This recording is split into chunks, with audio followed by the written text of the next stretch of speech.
कबीर साहब कहते हैं अपनी वाणी में,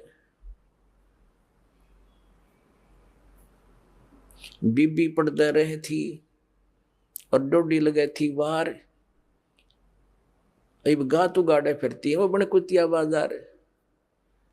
वो नवाबों की लड़की औरतें, स्त्रियां और राजाओं की स्त्रियां पर्दों में रहा करती थी, डोडी आगे उनके पैर लगा करते थे, कोई गैर व्यक्ति ऐसा वैसा व्यक्ति हमारे घरों में प्रवेश ना हो जा।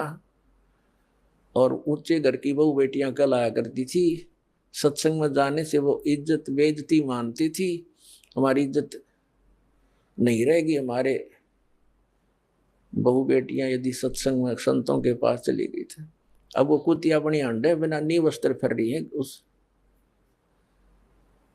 बाजार के अंदर, सरेआम बिरनमाटी करवा दिए राम नाम बिना, इस झूठी चोचलों ने।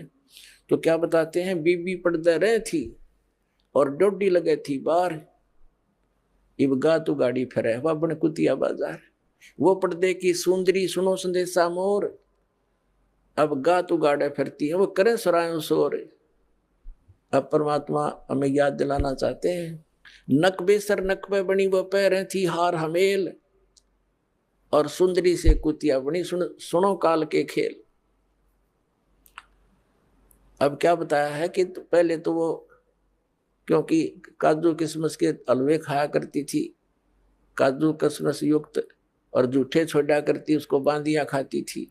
एक क्योंकि पिछले पुनक्रम की बैटरी चार्ज थी उसकी, उसने खो खंडा खराब कर दिया, आगे कुतिया बन के एक टूक के लिए गलियों में धक्के खाती फिरे, शोर करती फिरी। तो इन दुखों को याद करके पुण्यात्मा परमात्मा याद आवेगा आपके। अभी तो हम अफलातून बन गए, क्योंकि हमने जो ट्रेनिंग मिली है संसार से वो तो धन कमाने की ही मिली है, संसारिक परंपराओं को निभाने की ही मिली है।